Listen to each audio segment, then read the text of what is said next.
It's a bright, sunshiny day here in Wilmington, Delaware. Welcome to the Sun episode, Feel the Burn, where we delve into the science of sunburns, sunblock, and sun treatments, as well as detailing the fascinating group of conditions called the photodermatoses. And we're back after a hard day's night, having seen one of at least my favorite singers, country singers actually, Chris Knight. I liked him. Yeah, I wasn't sure if you were going to or not. First country concert I've ever been to, but a rough crowd. Yeah, no, it was well. Those were Chris Knighters right there. It was a rare road trip for our book club for men meeting, and we discussed Lincoln in the Bardo on the way there. We took the long travel trek to Lancaster, Pennsylvania. From I messed Delaware. up putting it in Waze, so it was actually longer because I was ran into a few people in carriages. Thankfully, didn't run over a few people in carriages, but ran into a few and really enjoyed an intimate concert. There were probably, what would you say, Rob? About maybe 50 people there. Probably 50. It was really great that way, but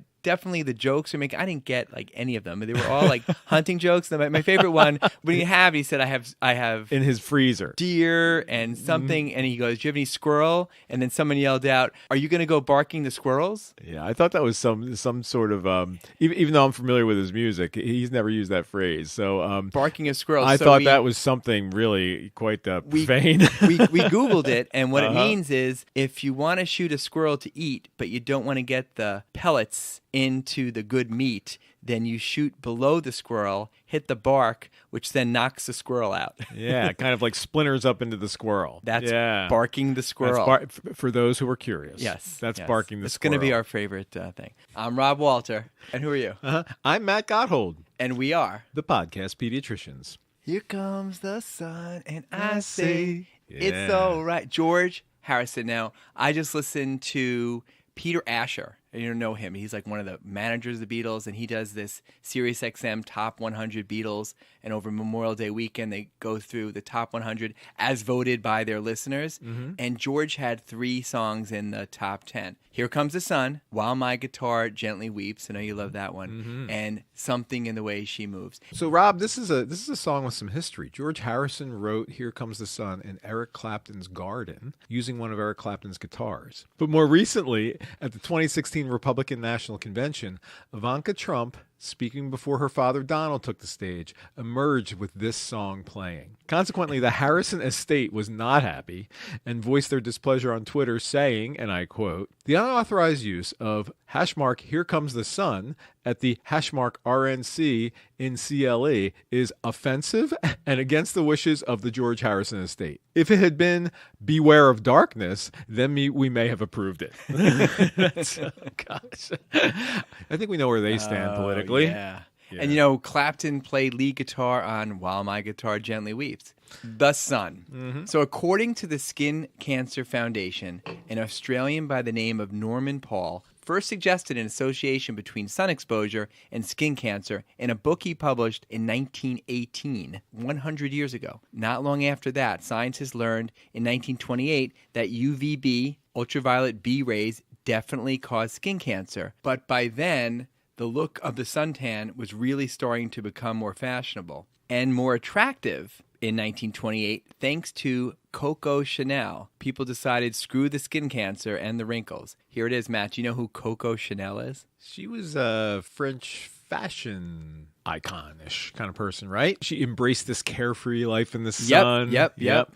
And because of that, her widespread influence in fashion, suntans became really symbolic of a life to be imitated. Evidence of a life of leisure and glamour. That's what a suntan was all about. Remember, tan skin has historically been a sign of common laborers, and thus the fallacy of the, quote, healthy tan took off from that point on, thanks to Coco, apparently. By the way, Coco Chanel did not create Chanel No. 5 perfume. Instead, it was a perfumer who came to her and asked her to give her name to his perfume, to brand his perfume, essentially. And she picked the 5th sample he had, and that's how Chanel No. 5 was created. There's also a movie about her called Coco Before Chanel that was pretty good in 2009. But we have to say, Coco was a Nazi sympathizer and collaborator, and she was hugely homophobic and anti-Semitic. So the podcast pediatricians will not be endorsing Chanel No. 5. No, we won't. So, just to remind you that this is the podcast Pediatricians, and we are sharing our own personal opinions on pediatric care. Always talk to your own pediatric caregiver about your child. Pediatric caregivers should always consult expert guidelines and consider their own community standards of care. Okay, enough Coco. Yeah, enough Coco. Enough no Coco. more Coco. Yeah. Sunburn is an inflammatory response of the skin to excessive exposure to ultraviolet radiation, or UVR, from natural sunlight, or these days, even from man-made light sources like tanning beds and lamps. This overexposure results in reddening of the skin, inflammation, and in some more extreme cases, blistering and peeling of skin. Do you know the U2 song Ultraviolet, Rob? No. Yeah, man. Baby, baby, baby, light my way. You never remember, but I am a complete non-fan of U2 and Bono. I try to block it out of my mind. I like that mind. song Beautiful Day. Bono is misunderstood. In the pantheon of groups, I put the Monkees above U2. Good God, that doesn't surprise me, though. Sunburn is extremely common. About a third of U.S. adults will get sunburn each year, and about 2/3 of children in the U.S. will have at least one sunburn in any given year. Sunburns are even more common in adolescents. In nationwide surveys in the U.S., approximately 70% of adolescents reported that they had at least one sunburn in the prior 12 months. And Matt, do you remember those tinfoil-lined sun reflectors in the 60s where we baked ourselves and dripped on oil? Do you remember? I can remember applying oil, so I was the Irish-German guy among my Italian friends who was not smart enough to know better and got some really nasty burn. In Long Island, we paired the oil with tinfoil-lined sun reflectors, and it was awful. Trying to get that perfect Doonesbury George Hamilton tan, but often getting that imperfect skin cancer and wrinkled skin. And yes, as we mentioned last time, tanning beds, also known as cancer beds, just suck. No one under 18 should be allowed to use them. As you mentioned, all those sunburns in the last 12 months by a teenager is just horrifying, because one bad sunburn in the childhood years increases the risk of skin cancer of an adult by 40 to 50%, and the lifetime risk of melanoma in the United States has skyrocketed. It's the number one cause of cancer death in 20 to 40-year-olds, and is increasing in both adults and kids. And lastly, the majority of people's lifetime sun exposure occurs in those first 20 years, especially in those first 10 years. So getting out of the sun is crucial. It's a really pediatrician thing to make sure that we prevent skin cancer in adults. For sure, because we're, essentially it's another preventative measure that we're trying to put into place in a person's life so that they don't suffer long term. The sun produces visible light, heat, and ultraviolet radiation. In the same sense that light's made up of different colors, the UV radiation spectrum is divided into 3 regions classified by their wavelength. They differ in their biological activity and the degree to which they can penetrate skin. The shorter wavelength, the more harmful it is. But shorter wavelength UV radiation is actually less able to penetrate the skin. As sunlight passes through the atmosphere, all UVC and most of the UVB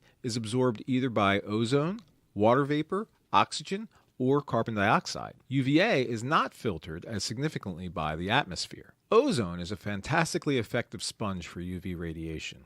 However, when the ozone layer thins out, its ability to filter out UV radiation is progressively decreased. As a consequence of this depletion, the environment and those who live in it, i.e. us, are exposed to higher levels of UV radiation, especially UVB. The decrease in ozone and hence its protective effect, which is especially severe over the Antarctic, has been caused by man-made chemicals that have been discharged into the atmosphere. Like those chlorofluorocarbons, or CFCs, that were in refrigerants. This reduction will continue until the use of chlorine and bromine compounds is radically decreased. Australia, Argentina, Chile, and South Africa have been the most affected by this. International agreements, especially the Montreal Protocol, yes, boys and girls, he mentioned international agreements that work.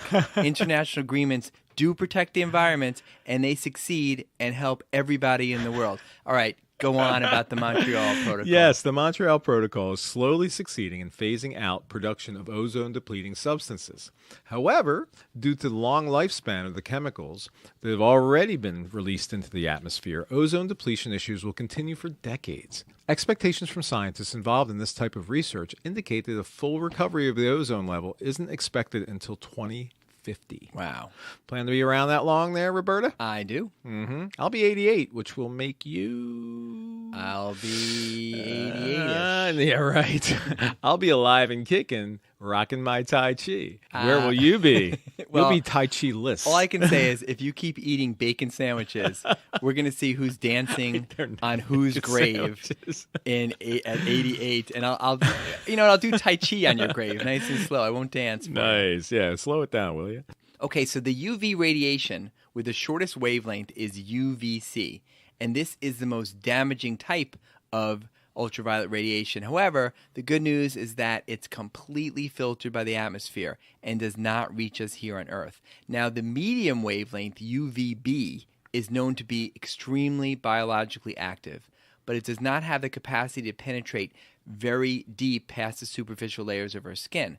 The radiation is a source of tanning and burning that is delayed, but it also exacerbates skin aging, and it dramatically promotes the development of skin cancer. Fortunately, the majority of UVB radiation is filtered by the atmosphere. Now, the third type, UVA, is the longest wavelength and accounts for approximately 95% of all the UV radiation that gets to us from the sun. It has the ability to penetrate the surface layers of the skin and get into deeper layers. It's responsible for the immediate tanning effect, but like UVB, it can cause skin aging and wrinkling, and while not as high as UVB, it does increase skin cancer risk. Yeah, the incidence of a variety of skin cancers has been growing significantly over the past couple decades. Although some claim that this is due to the ozone depletion, most current evidence suggests that the primary cause for increased cancer rates is altered human activities. With an increased interest and prevalence of outside activities and altered sunbathing habits, many of our current society experience excessive UV exposure. As we'll discuss later in the show, an increased awareness to risk and changes in lifestyle will be needed if we are to change the current trend toward increasing rates of skin cancers. UV levels are higher closer to the equator. Closer to the equator, the sun's rays have a shorter distance to travel through the atmosphere, and therefore, less of the harmful UV radiation can be absorbed by the atmosphere before reaching the surface, and more gets through. With increasing altitude, there's less atmosphere available to absorb UV radiation as well. With every 1,000 meters in altitude, UV levels increase by about 10%. So mountain climbing near the equator is a Not recipe for a sun disaster. Indeed. UV levels vary mainly with the height of the sun in the sky, and here in Delaware, the first state, this is highest during the summer months, and in the 4-hour period around what's called the solar noon. What's the solar noon, Rob? Do you know? The solar moon is the closest full moon to the fall equinox, like in the fall in September. Right? That's the solar. Oh, you said solar noon. Yeah. Or wait, bad moon rising. Like I see the solar moon rising. Nope. Yeah. Okay. No, I have no idea. What's the solar moon? No, the solar noon. I don't know. Solar noon, and not moon. The solar noon is the moment when the sun passes a location's meridian and reaches its highest point in the sky. In most cases, it doesn't happen to be 12 o'clock. Not high noon. Not high noon. And Gotcha. And do you know what the solar noon is here? High atop Rodney Square in Wilmington, Delaware today, Rob? It's a beautiful day out there. I have no idea. Yeah, so the solar noon is actually at 1 p.m. and 15 seconds. So they're very precise with these solar noon things. Yeah. Wow. During the 4 hours around the solar noon, the sun's rays take the most direct path to Earth. Now, many surfaces reflect UV radiation and add to the overall UV levels that we experience. For example, grass and soil reflect a small amount, less than 10%, so that's not a bad thing to be laying on with the sun. Water reflects 5 to 20%, and sand reflects 15 to 30%. Now, fresh snow is a particularly good reflector and can reflect up to 90% of UV exposure. So that's why you need to wear sunscreen when you're skiing, because you'll get a wicked sunburn because of all the reflection off the snow. UV levels are highest under cloudless skies. That makes sense. And cloud cover generally reduces a person's exposure, but a considerable amount of ultraviolet radiation still penetrates those clouds, and light or thin clouds have little effect and may even enhance UV levels because of scattering. The susceptibility of sunburn varies broadly in different people, and the characteristics that predispose a person to sunburn and skin cancer include light complexions, blue eyes, and red or blonde hair, especially freckled redheads from England or Scotland or Ireland or Australia. But remember, all complexions, even the most dark, can get sunburns, sun damage, and skin cancer. However, those darker complexions do need a higher dose of ultraviolet radiation to get visible redness. So what exactly is happening when the sun is burning us? A number of biochemical and cellular fluctuations and alterations occur in the epidermis and the dermis before the redness of the burn actually becomes apparent. The instigating events are not entirely understood. In the skin, there's an abundance of molecules that may absorb ultraviolet or UV radiation. Of most interest to us is the fact that the cellular DNA strongly absorbs shorter wavelength solar UV radiation, and this results in various types of DNA damage. Ooh, this can't be good. Especially from DNA photoproducts, cyclobutane pyrimidine dimers, or CPDs. Although these lesions are effectively and quickly repaired in the skin, this CPD formation results in various acute damaging effects. The bottom line here is that UV radiation causes problematic bonds to form in DNA strands, and too many of these can result in DNA mutations, which increases cancer risk. Now, redness or erythema becomes obvious within 3 to 6 hours after severe sun exposure and reaches a peak at 12 to 24 hours. It typically resolves by the end of the third day. Neutrophilic white blood cells migrate to those areas, and that starts about 3 hours after the sun exposure, and that peaks at a day and occurs for a couple days. So, although the mild erythema is bothersome, it's a severe burn that makes you want a skin transplant. A bad burn can be extremely painful with redness, heat, swelling of tissue, and severe blistering. Blistering usually means a superficial partial thickness burn, or in some horrible cases, a deep partial thickness burn. All of this causes increased skin sensitivity to mechanical pressure, which is usually present even in mild cases. In more severe cases, systemic symptoms, including headache, fever, nausea, and vomiting, may develop. The clinical course of sunburns is that the erythema or redness typically resolves within 3 to 7 days. Blisters heal without scarring in 7 to 10 days. Scaling, desquamation, and tanning are noted 4 to 7 days after the exposure. In light-skinned people, multiple permanent brown macules, often with irregular borders, may occur after sunburn. While the diagnosis of sunburn is usually self-evident, there are other causes of exaggerated sunburn reactions and sun-triggered rashes that we'll get to later. So after the break, Matt will give his personal sunburn horror story, and we'll go over sunburn treatments. But first, a word from our sponsor. It's gonna be a bright, sunshiny day. So before we get back into the mix of the sun here and onto my my tragic sun story, we did want to mention our newest sponsor, Campus Quilts. So Campus Quilts will turn your old T-shirts into beautiful quilts. Beautiful quilts like the one that's right behind us here in our beautiful studio. And it is indeed gorgeous. I am really excited. We have decided at my house to put together a family quilt, and we are enlisting Campus Quilts to help us. And we're gathering our T-shirts as we speak, probably at my house, my kids. And I just hope it's half as nice as the one that Rob has, which is absolutely gorgeous. Thank you, Maddie. Yeah, man. Well, you know, aside from your Vote for Mickey T-shirt, everything else is looking pretty cool from here. Would you borrow some from friends? You like my Hamilton? Yeah, I did like your Hamilton. Yeah, so they can really incorporate any T-shirts that you like into really a beautiful, gorgeous, comfortable, heavy quilt. Just can't say enough about the quality. And again, for parents out there, if you have your baby blankets and onesies and such, they can make a baby quilt out of it that looks really good. It's easy to do, takes only 2 to 3 weeks to get it fully done. The price is right for great quality, so with graduations coming up, as Matt said, it's a perfect time to look into it. If you call, just mention Podcast Pediatricians and get $29 off in honor of this, our 29th episode of Podcast Pediatricians. Check out campusquilts.com or call 502-968-2850 or 1-800-880-8534. And don't forget to mention us for your discount. We'll be right back.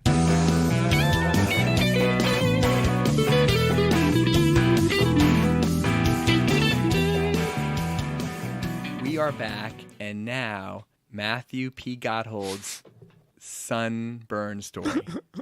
It brings tear to my eyes just thinking about this, because it was really quite a major part of pain in my life. So when I was younger, as I kind of alluded to before, I would very unwisely spend a fair amount of time in the sun with friends, oftentimes lubing ourselves up with oil. But I would spend hours and hours. And as a consequence of that, my then blonde-haired, fair skin would just start to blister unbelievably so. I can't tell you how many times I got blistering sunburns. I would say at least a half a dozen. Really miserable. And of course, most of these happen during baseball season. So those of you familiar with 1970s baseball, we always had to wear an undershirt that was long and then our uniform on top of it. And boy, talk about the heat. In Little League. In Little League. And talk stirrup about socks. the stickiness. Yep.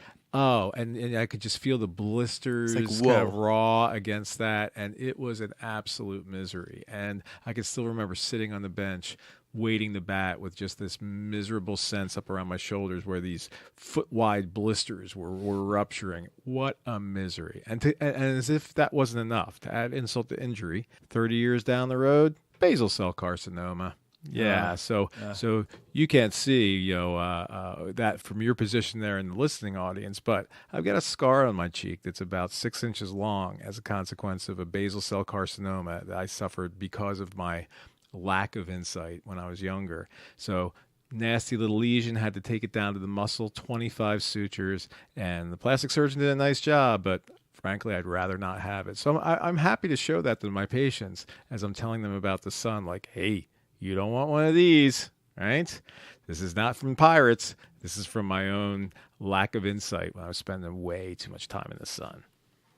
Okay, so Matt, I have to ask. You talk about your mom. Mm-hmm. She's out there. I don't know if she listens, but are you going to lay part of the blame on your mother in the 70s for not putting sunblock on you? What do you think? Next time I'm lying on Dr. Schweitzer's couch, I'm sure that vision may All come your to me. mother's fault. Okay. Nothing's my mom's fault, man. Back off.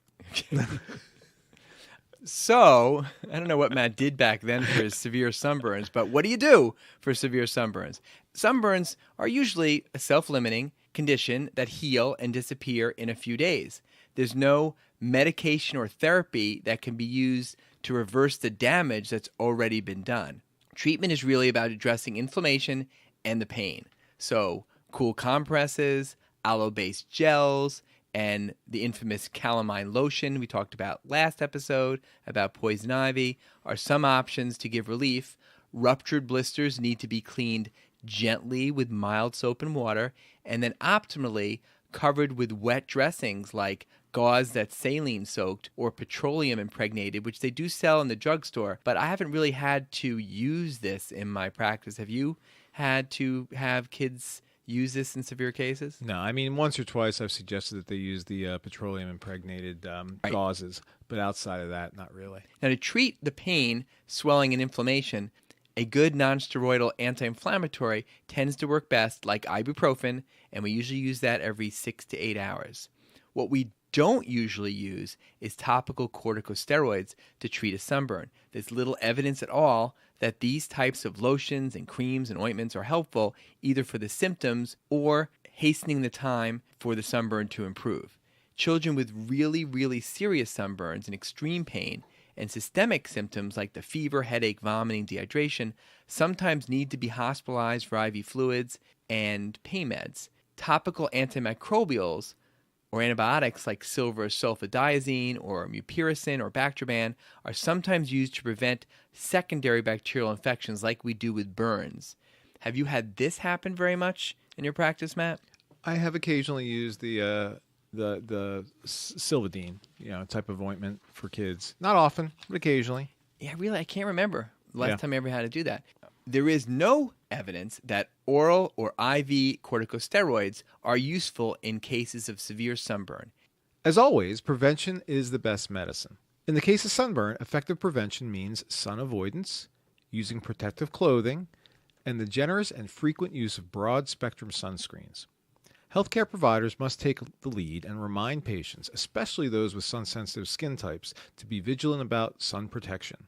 Among the recommendations are: patients and their families should be counseled to reduce sun exposure, particularly in the summer months and between 10 a.m. and 4 p.m., when, as we mentioned, the sun's radiation is at its most intense. Efforts should be made to keep infants out of direct sunshine.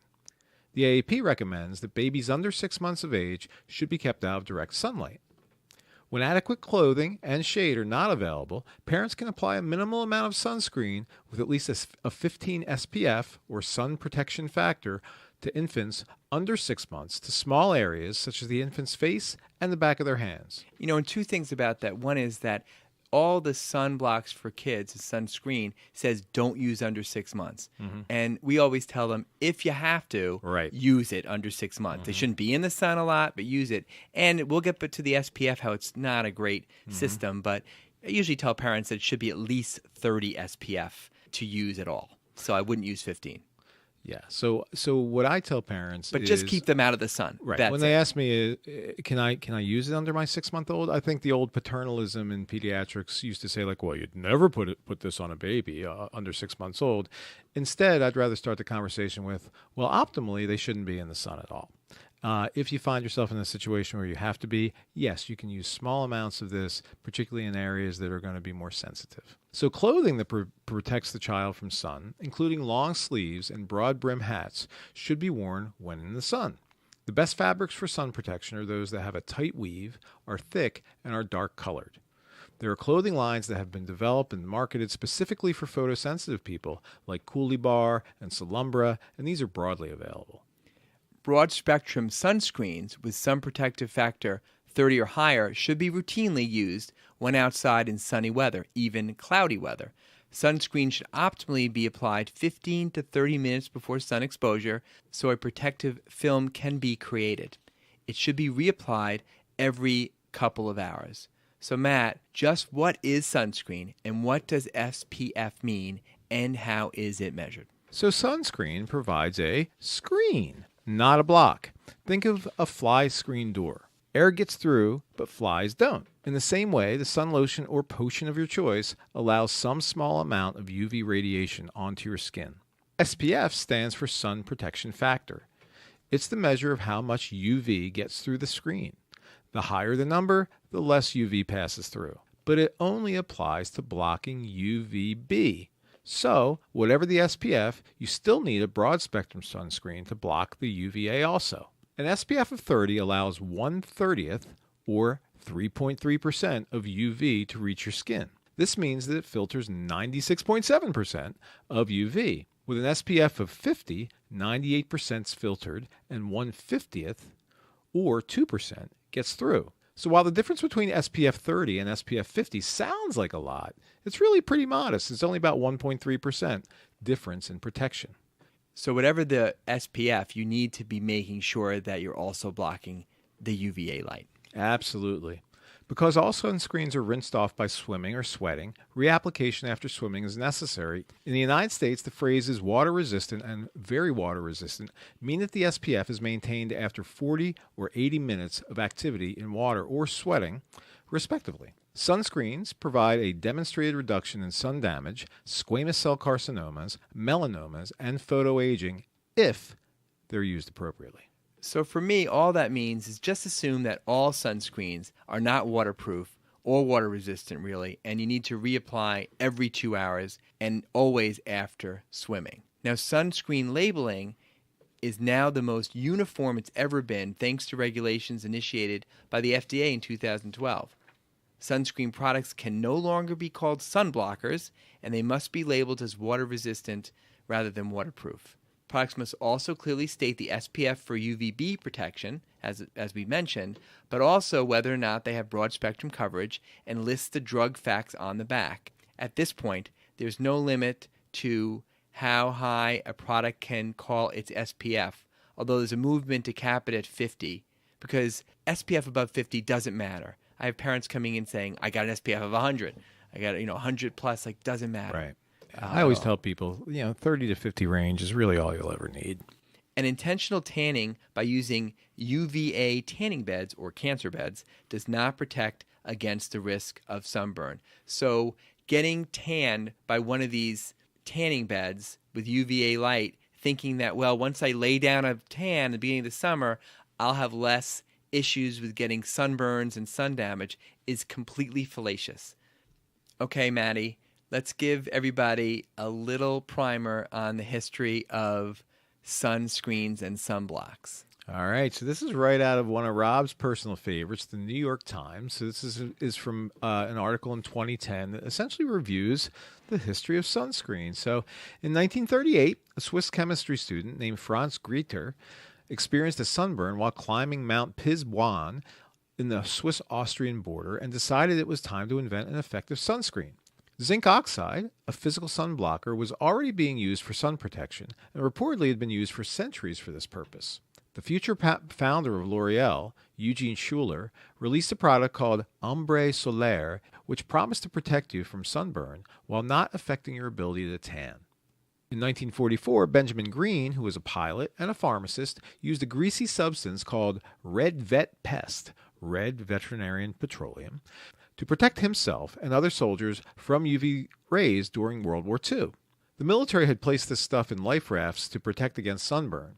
It was thick and nasty and worked mainly as a simple physical barrier between the skin and the sun. After the war, a savvy Mr. Green mixed Red Vet Pet, cocoa butter, and coconut oil into a product that would eventually become known as Coppertone Suntone Cream. Mr. Grieter, the climber from Switzerland, perfected his product called Glacier Creme, or Glacier Cream, and it comes to market under the brand of Pizbuan, which is still sold today. The Coppertone girl was drawn by an illustrator named Joyce Ballantine in 1956. She used her 3-year-old daughter, Cheri, as the model. And you still see her today. You sure do. And her shiny little hiney. Okay. So in the 1960s, tanning became much more common and was popularized by French actresses like Brigitte Bardot. If you were tan, it meant you could afford to hang out on the French Riviera. Products during this era were geared towards maximizing a tan and weren't really protective of sun damage. Thus, we had the tinfoil reflectors of the 60s. Now, in the 70s, the first tanning, or again as I call cancer beds, started appearing in the United States in the latter part of the decade. Coppertone also established its Solar Research Center and laid the groundwork for the first SPF system, which the FDA later adopted as the standard. Others were experimenting with FPF, but Coppertone was the first to label its products with an SPF designation. Then in the 80s, companies started introducing more specialty products, like the waterproof, which now can only be called water resistant. And scientists discovered that those UVA rays were also responsible for cellular damage and were probably the main culprit for wrinkles and photo damage. Avobenzone, a chemical blocker, became more widely used for broad spectrum, again UVA and UVB protection, but it was not that stable in the sun. Then in the 90s, sunscreen technology became more advanced and companies introduced formulations like sprays and gels that were more comfortable on the skin. Brands also started labeling their products again as broad spectrum UVA protective. But a big reason, Maddie, why skin cancer continues to be a big problem in the U.S. besides us going in the sun too much is that we, as Americans, do not have access to the best sunscreens in the world.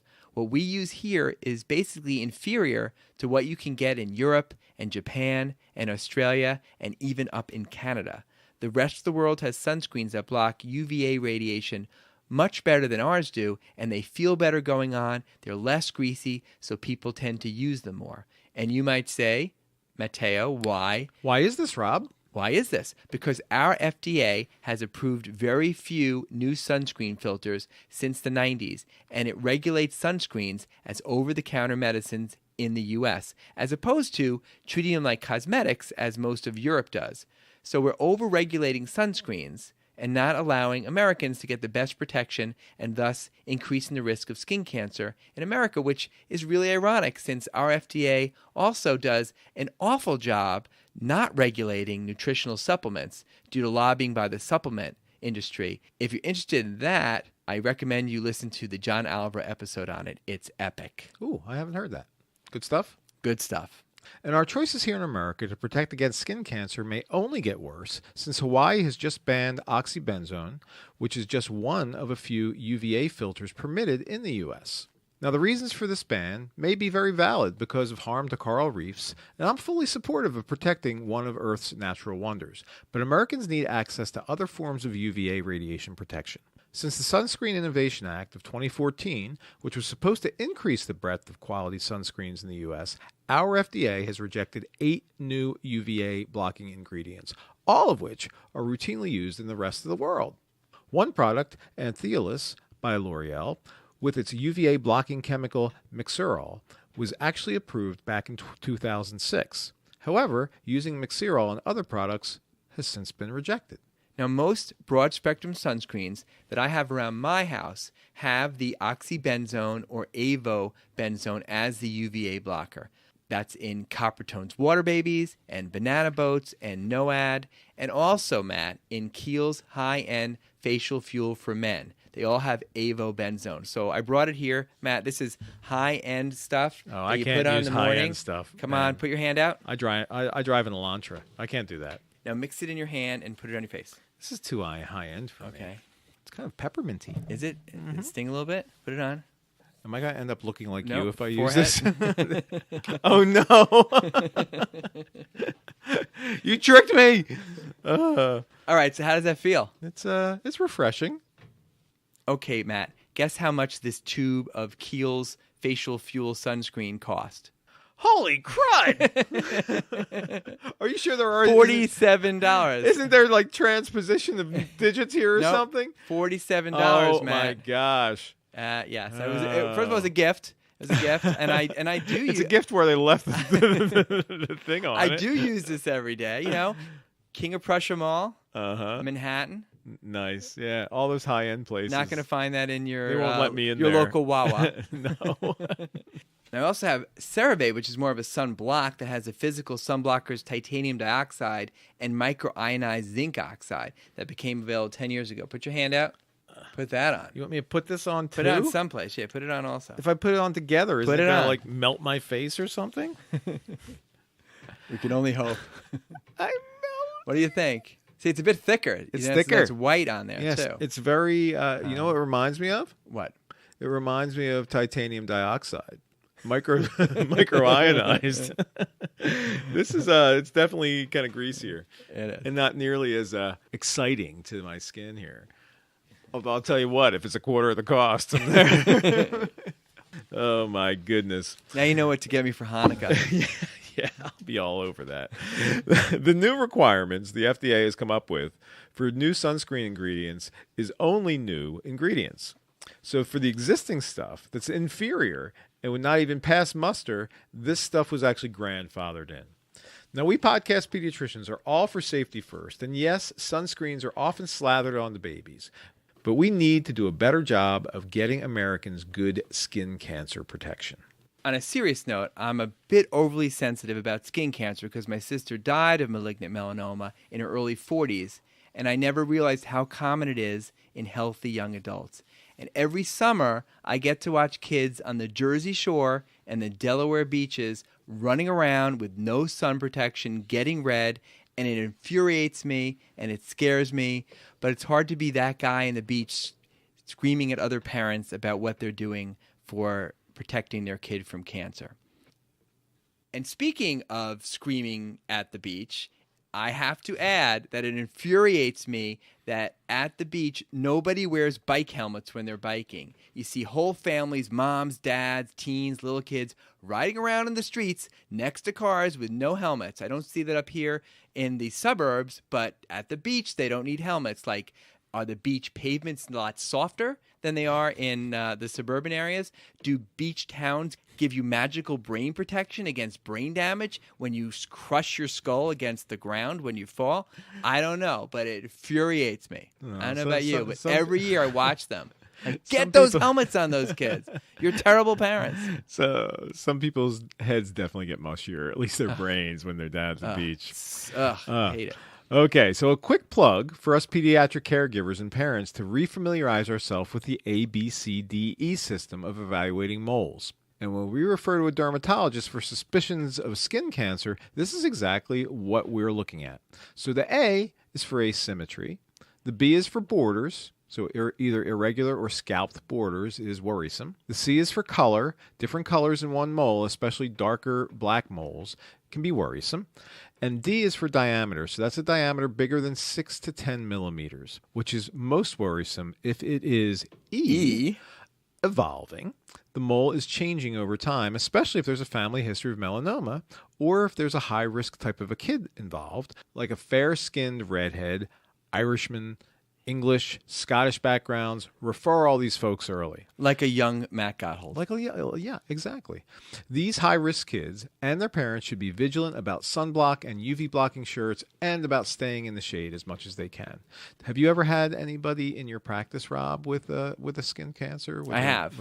I have as well. Yeah, and it's always shocks sobering. the parents, like it's a kid. Yeah, but it's sobering for sure. And so if you have someone with a suspicious mole, make sure you send them to a dermatologist or plastic surgeon that is reputable and uses the best pathologist to look at their biopsies.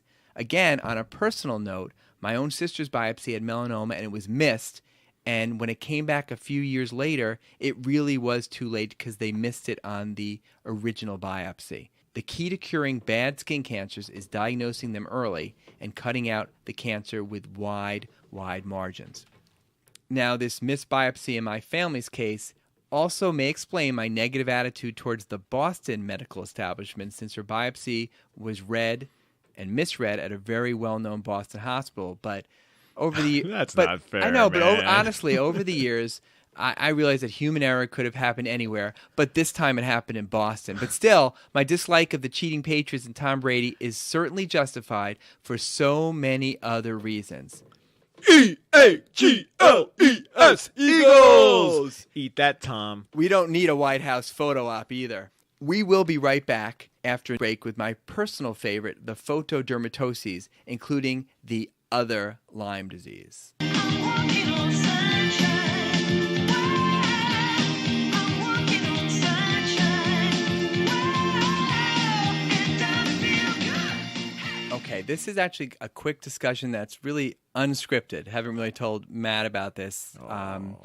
Recently in New York Times, the Modern Love section, they had a really good long article which just had vignettes from different college students about the issues of sexual consent. They broke it up into anticipation, negotiation, and aftermath, and made me think that we have been taught when we discuss things like sex, and yes, we will have a sex episode in the future, to always just gear it towards don't get pregnant, don't get diseases, and not really towards other issues about being respectful and making sure that teenagers aren't feeling they're coerced, and making sure that they always are clearly consenting, and especially on the guy side. I mean, I don't know about you, Matt, but I'll talk to girls about make sure you're with someone when you go to a party. Don't drink something if you haven't seen poured, and about abstinence, but if not, being safe. I don't really talk to the guys about being respectful and about making sure there's consent.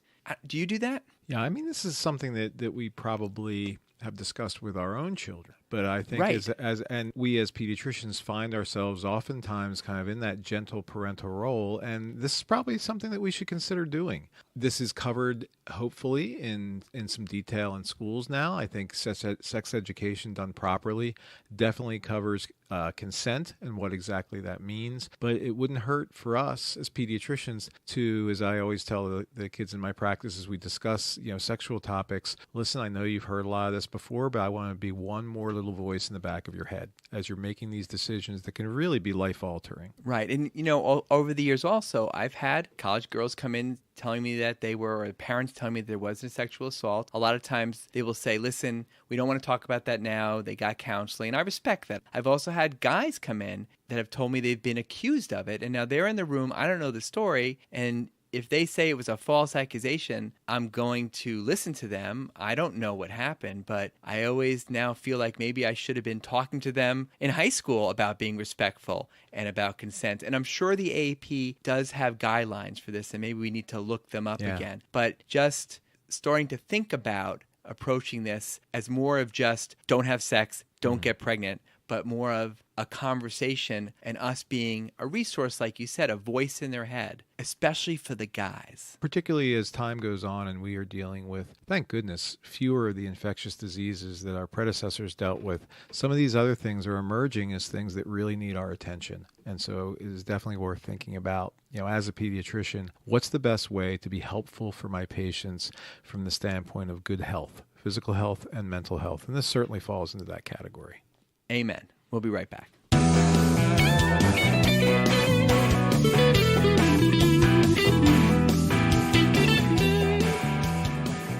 We are back. Okay, Matt, have you ever had a patient come in saying that they have sun poisoning or a sun allergy? Oh, yeah. Yes, it's one of my favorite sun-related issues. It's the photodermatoses. So one particular sun rash that shows up in the spring and was a diagnosis that I actually made for the first time in my career last month in a college-age young woman is polymorphous light eruption, or PMLE, which is the classic sun poisoning or sun allergy. Now, PMLE occurs mostly in women, adolescents up to their 30s and 40s, especially in fair-skinned girls, and it also is seen mostly in temperate climates like Delaware. PMLE tends to run in families, occurs again in the spring and early summer, but sometimes it can even be seen in the middle of winter for people who are using those cancer beds or if they're jetting off to the Caribbean.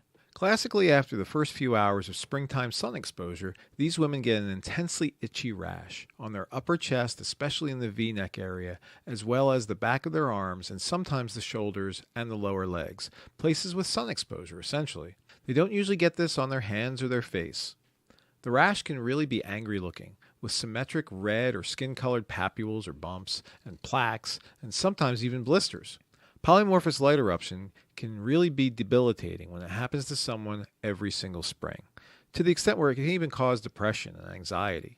And these individuals often avoid going on trips. Luckily, there's usually what's known as a hardening effect, where as the spring goes into the summer, the problem lessens with continued sun exposure. So, if there are itchy papulas or plaques in sun-exposed areas, especially in the upper chest, sparing the face and the hands, in a woman, and it seems to come back every year in the spring, think PMLE. So, have you seen this, Matt? I can't say that I have, Rob. But more importantly, really, are you incredibly impressed that I made this diagnosis last month? Are you? Did you? I did. And do you know what the chief complaint of this young woman was? This young college co-ed came into me with this rare condition. You know what her chief complaint was? I do not. Her chief complaint, as written in the chart by my nurse, was she gets this rash every year, and she had Googled it, and she thinks she has PMLE. Oh, how about that? Uh-huh. So, I love it when the patients come in and make the diagnosis. I'm like, yep. This is truly the only way to do it if you're one of your patients, right?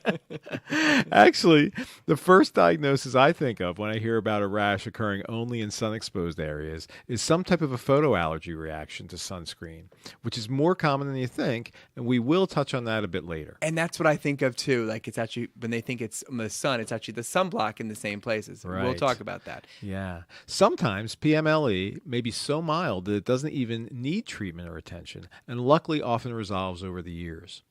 The most important PMLE treatment is prevention, as we've said before, with sun protection, especially against UVA light, which seems to be the bigger trigger. Again, use that broad-spectrum sunscreen, something with avobenzone or echinacea or zinc oxide. Better yet, buy some sunscreen in Europe. They know how to do it over Exactly. there. Yeah.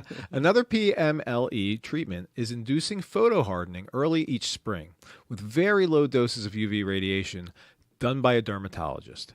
Not, we are repeating, not going to the tanning bed facility. No cancer beds. No cancer beds. Topical steroids can help with milder cases, especially for the itch, as can oral antihistamines.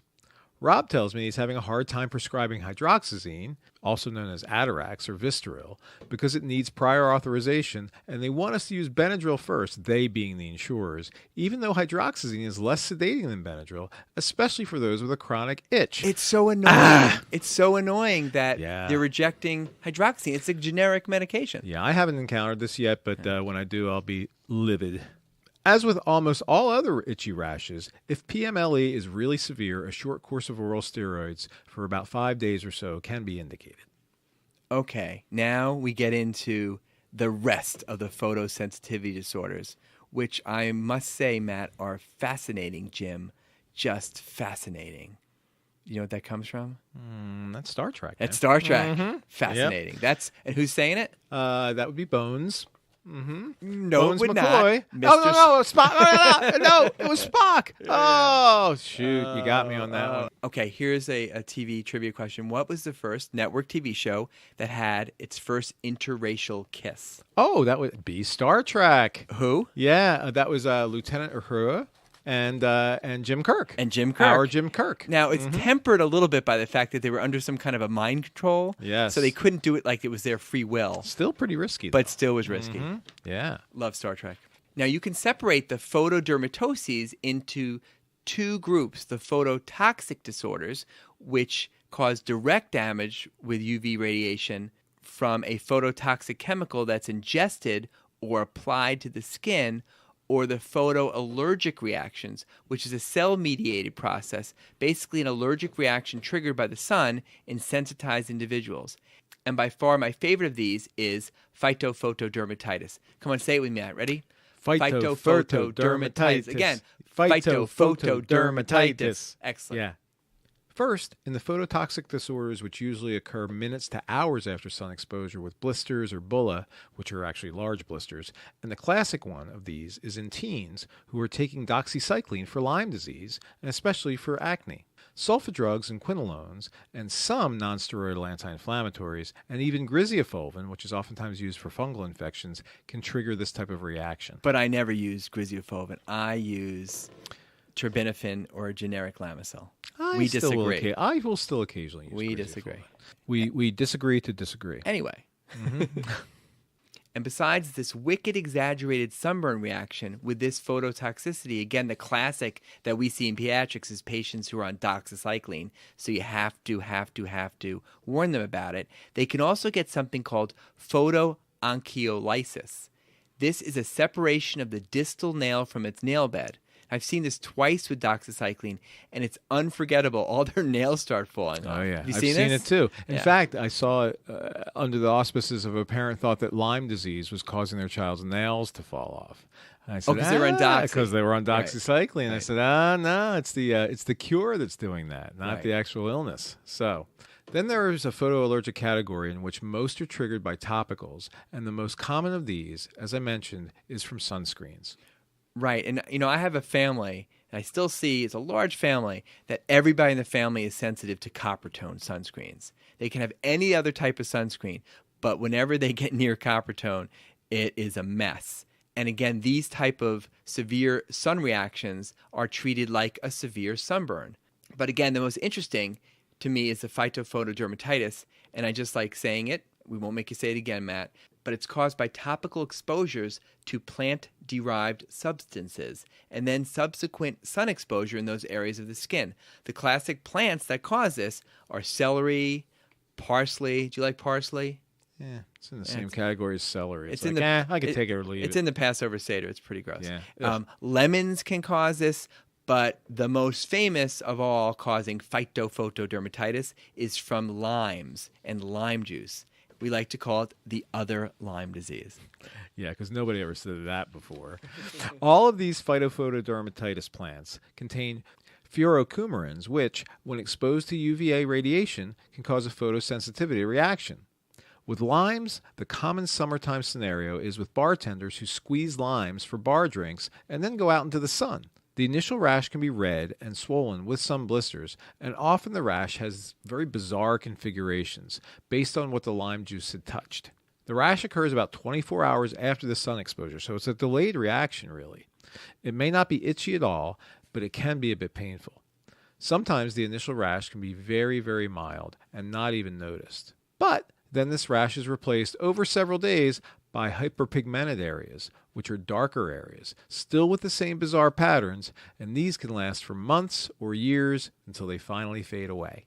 So years ago, I had a child who was visiting his grandma in Florida, where they had lime trees in the backyard, and the family tradition was that the kids in the back, these toddlers would squeeze all the limes into a bowl, and then the adults would use the lime juice for their cocktails.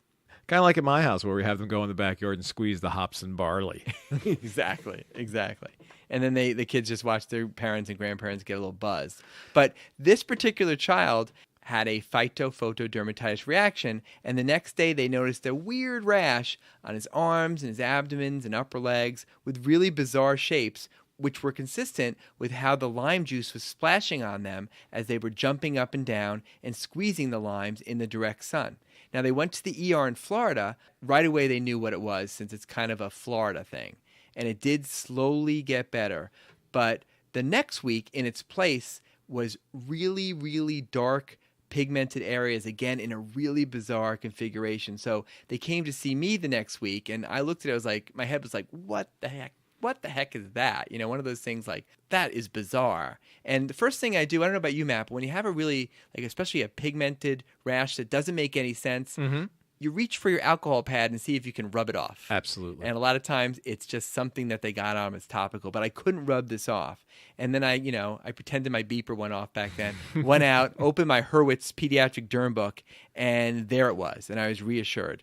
And this was before the internet and Dr. Google. The kid was fine. He didn't care, but the mom continued to be mortified by it. I mean, she was just, she had like post-traumatic stress from this weird rash on their kid. And it lasted like over a year. Wow. Yeah, it's funny what we're all sensitive to as parents, right? Right. I mean, some of the things that that parents get really upset about, I think to myself, like, what's the big deal there anyway? And but I find myself, there's some things that my kids have experienced that I thought to myself, wow, this is really traumatic for us. You know? Well, you've told me the kids that you've done are really disturbing, man. I have to agree. Nice. So there's a long list of other photosensitive conditions in pediatrics, but we particularly have to mention lupus, which can present with a classic malar rash meaning a butterfly rash over the cheekbone, so it actually kind of looks like a butterfly right on somebody's face, as well as the porphyrias, which is a group of conditions that can be triggered by sun exposure and which result in really wicked rashes and abdominal pain. And these are always on the board test. Always on the boards. Yep. Some people call porphyria the vampire disease because the symptoms are triggered by exposure to sunlight. So vampires, Matt, makes me think of Count Dracula, and of course that leads me to start thinking of Count Chocula. Of course, and because Frankenberry. of your 1970s/80s pop mindset. Exactly. So did you eat those cereals when you were a kid, Matt? Are you kidding me? My mom especially, I think my dad probably would have let us, but my mom restricted us to things like Raisin Bran and Cheerios, and the sexiest we ever got at my house was like Apple Jacks, that type of stuff. Tough childhood. She even tried to pass, shredded wheat on us as being really yummy. Before even the mini wheats came along. By the way, I tried to do the same thing with my kids. Didn't work. The family tradition continues. And I actually did not like these cereals. I don't like chocolate cereal, though one of my kids loves like Cocoa Pebbles and Cocoa Krispies, but I don't like chocolate cereal.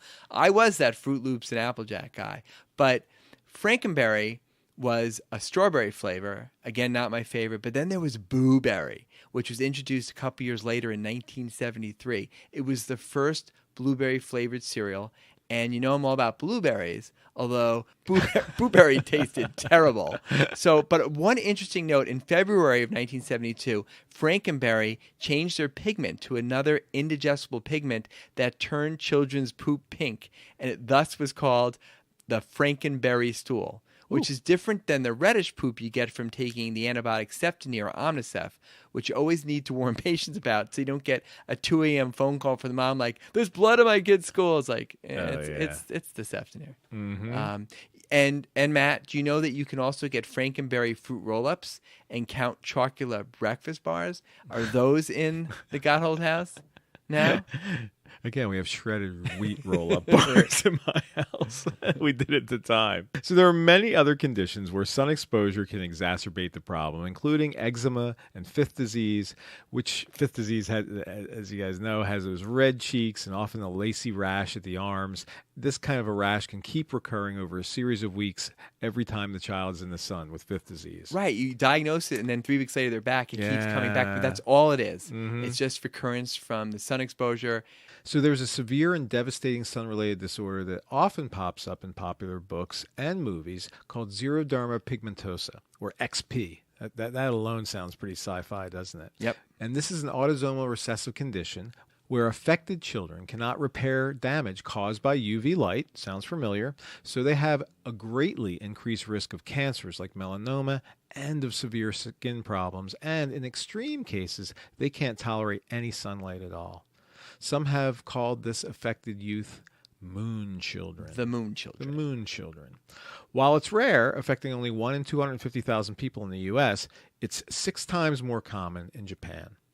40% of those affected do not live past the age of 20. Wow, what a miserable disease. Yep. It's the subject of many novels and movies, including the 2018 movie Midnight Sun, which I have not seen. Neither have I. It looks like, thankfully, because it was terrible. apparently Yes. terrible.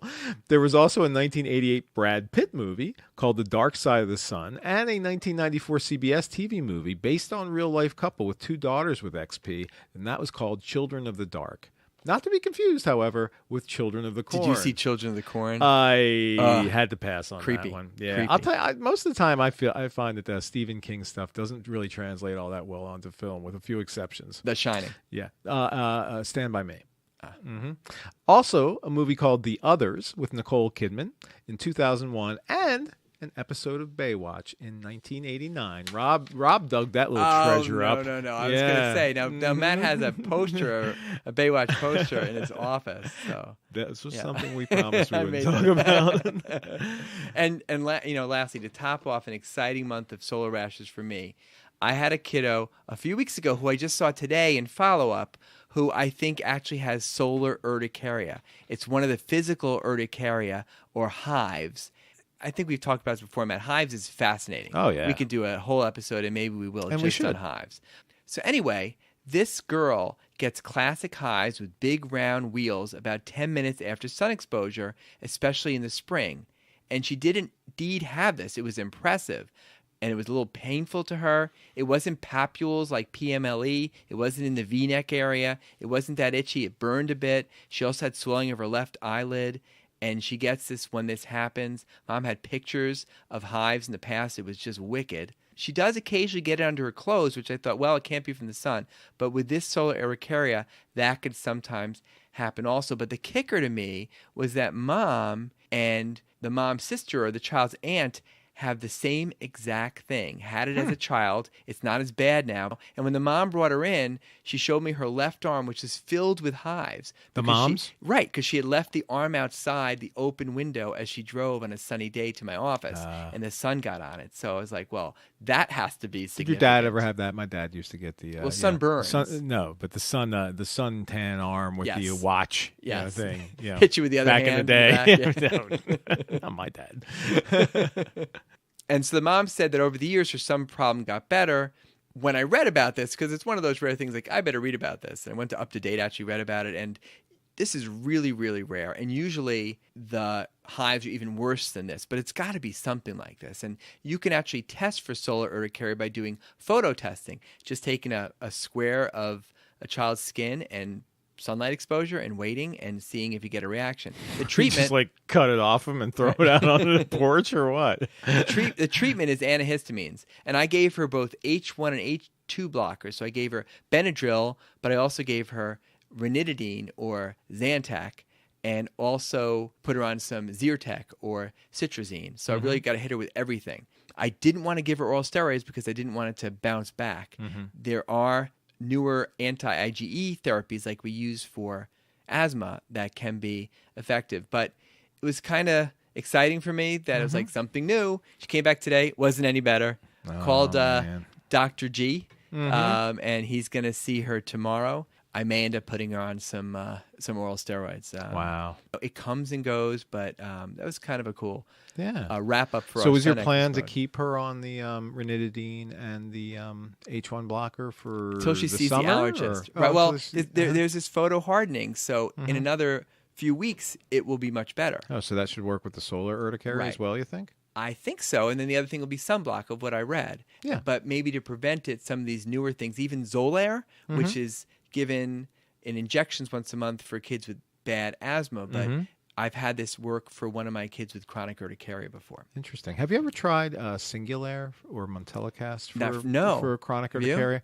Well, it's funny. I had somebody in the office the other day who has suffered from these hives that kind of just keep coming and going without any obvious trigger at all, and who has been chronically on one of the antihistamines. And the parents say that it works, but it only seems to work sometimes, which of course made me wonder whether it actually works at all, and that the hives themselves are just coming and going. Right. So I actually had this, what I thought was ingenious idea that I said, ooh, let me look up some literature and see whether or not Singulair is helpful for chronic urticaria. It's a chronic hives. leukotriene inhibitor. Absolutely. Apparently, there's no evidence that it works. Yeah, there have been multiple studies. But what did tend to work, and this is a medicine I never use, only because I think it's just kind of like a sidebar to our main antihistamines, is desloratadine or Clarinix. Of all the things that they studied, including most of the antihistamines, desloratadine was the only thing that had any success. That's just the with chronic isomer urticaria. of exactly. Claritin. Yeah, Wow. Wow. which is crazy, and they couldn't say why. Of course, it was one of those papers. Right. But yeah, it was really interesting to me because I thought, oh, I've stumbled upon something. I can use the the non-steroid immune modulator here, and it wasn't to be. Nope. All right, that wraps up our Sun episode. Remember to check out campusquilts.com, especially for your graduates, and mention the podcast Pediatricians for your discount. And come to Hot Topics and Pediatrics at Disney World, Grand Floridian, July 26th to 28th. Space is limited, and you can come say hi to me and Matt. That's really a big If you're draw. lucky, just me. Next up, scoliosis and back pain. So say goodnight, Matt. Good night, Rob. Good night, Moon.